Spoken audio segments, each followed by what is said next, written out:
I genuinely can't guarantee I'm not going to shit myself. I do have IBS, so it's actually a real worry of mine every time I go anywhere. But yeah, so the other day I made a fatal mistake of re-evaluating my life.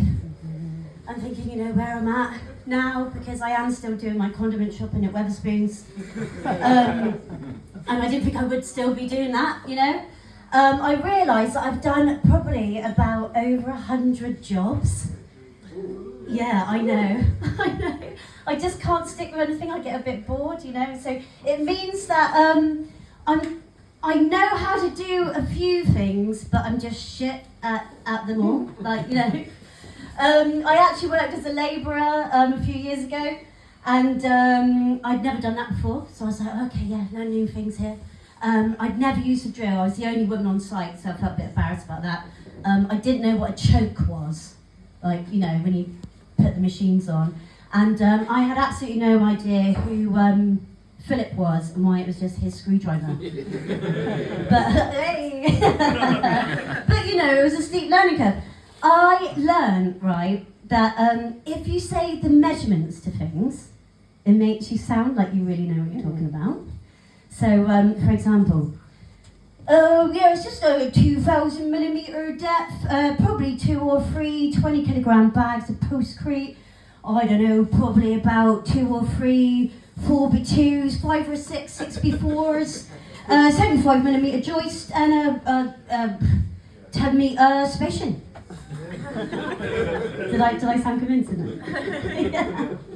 I also learned that a man can hear a woman, right, pick up a power tool within a 10-mile radius, and every single time, right? So I used to hide sometimes. I'd take my little leaf blower, and if I didn't start it first time, out of nowhere, struggling there. Oh no! Success! Should I just shit myself instead? Right, let's wait for the advert. Hello! Right, struggling now, my love. Need a bit of help, do we? Mr. Unsolicited would appear out of nowhere. But I did actually have a good time. I just put my flies around and then. I quite often crashed a dumper truck. That was good. And I did get a lot of enjoyment about them, like, really trying to be respectful. So they'd say things like, "Don't swear, lads. There's a lady present," like, you know. Even though I just called them a cunt, like, you know. They'd be like, "Oh, I wasn't looking or nothing. I wasn't, but you've got really small tits, don't you?" I was like, "Yeah, thanks." And one guy honestly thought it was a compliment, saying to me, "You've got unusually large calf muscles for a woman, don't you?" But yeah, I lasted in this job a while, 3 years. Thank you, yeah. And the reason being was I had to do my own invoices, yeah. And I worked by myself a lot, so, you know, there was no gender pay gap where I was coming from. But yeah, so in the end they fired me from that job. And after that I said to myself, I was like, I'm not doing it again. I'm not going into another male-dominated field ever again. So here I am on stage doing stand-up comedy. And it was the exact same thing as same problem I had as when I went into stripping. No, hang on a minute, I missed out a whole bit, so that didn't make any sense, did it? It's new material now. Wait, so, when I went into stand-up comedy, okay, I didn't realise that half the battle was actually getting a audience to perform in front of. Because there's quite often nights where it's just like you and a man and his dog. And that was the exact same problem I had when I got into stripping, right? Quite often there was no men there to give me tips for my nips, you know? That is what I tell people when they ask why I failed so miserably in the profession. It's my story and I'm sticking to it, okay? So one morning I woke up and I thought, I don't want to go and be a waitress anymore. I'm going to call up string fillets and I'm going to be a stripper. So I made sure I waxed my flaps, baps, and crack, downed a bottle of Sauvignon Blanc, and went into my audition. Okay? I am not exaggerating when I say I failed miserably. I scraped through miserably, right? The main feedback was, "You're in, but be sexier." So I was like, fine, okay, I can do that. So I was like, I decided I was going to be Victoria, okay? I'm going to be slutty Victoria, who's rebelling against Daddy because he wouldn't build her Pomeranian and annex. So, I was pissed off with Daddy. I'd get naked, I had to get naked. And I'd stare at myself in the mirror and I'd be like, yeah, oh my God, I am so fit. Oh my God, look at me. And I thought if I said that to myself, I'd believe it. And then that would translate to the other, people. But just for context, I have always dressed like a 16-year-old boy. And I think that I gave off that vibe even with no clothes on. So instead of getting dances off the men, which is how you made the money, they just buy me drinks and get me pissed at the bar. Are you okay, sir?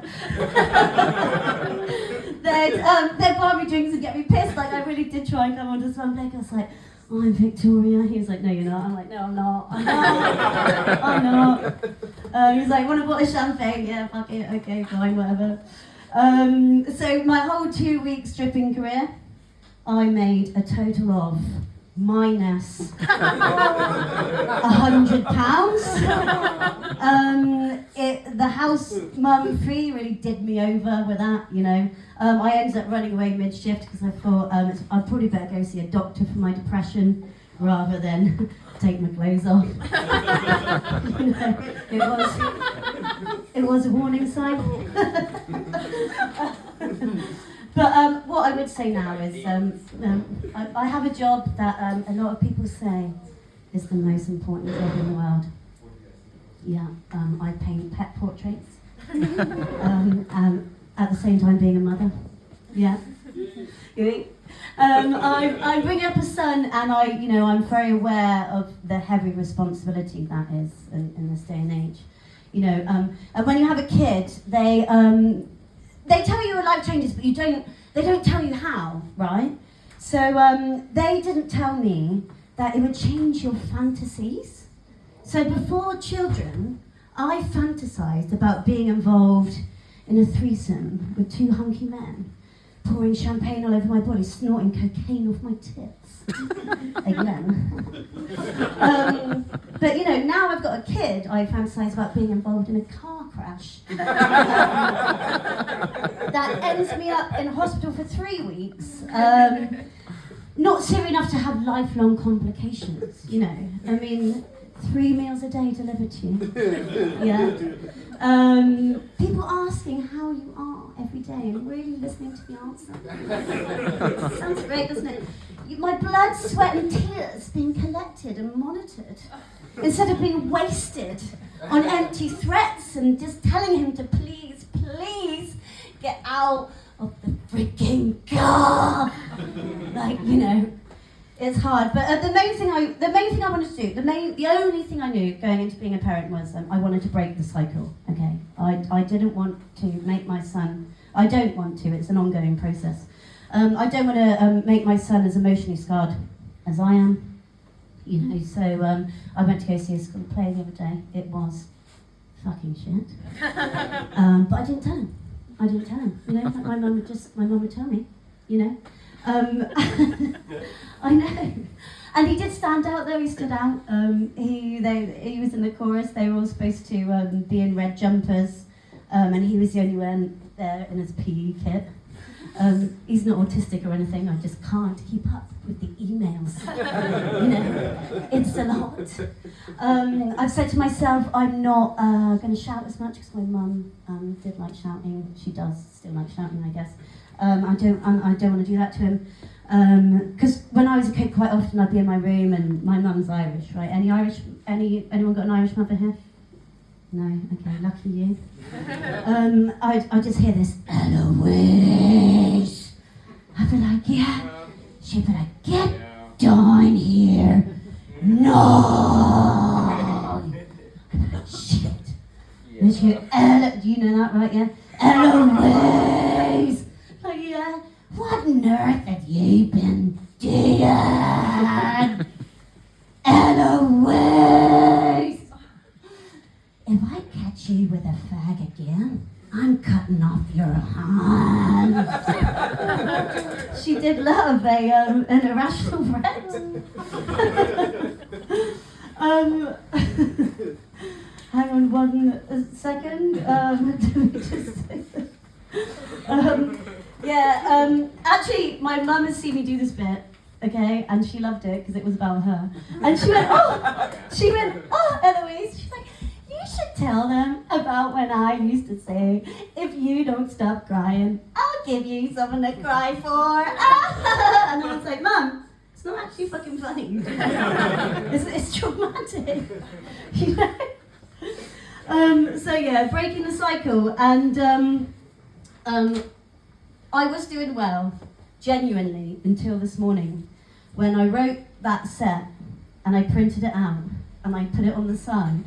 And my son woke up to get his breakfast, and he turned around to me and he went, I read your set, Mum. And I was like, did you? And he was like, yeah, I read your set. And I was like, what bit did you read there? And he was like, I don't remember. And I was like, you do remember? I was like, tell me what you read. And he went, I don't know. Hanky Men, 2 of them. I was like, fuck, he's talking about the Hanky Men. And he was like, why do you want to be in a car crash? I was like, oh my God. And he was like, what's a fantasy? And I was like, you don't know what fantasy is? I was like, okay. But then I realised that was the same page where I said a school play was shit. And I thought, fuck, I've literally done the same as my mum, but worse. Because I've done passive aggressive, written down on a piece of paper for him to find that school plays was shit. So I've done well up into 9 years. That's been my time. Thanks very much.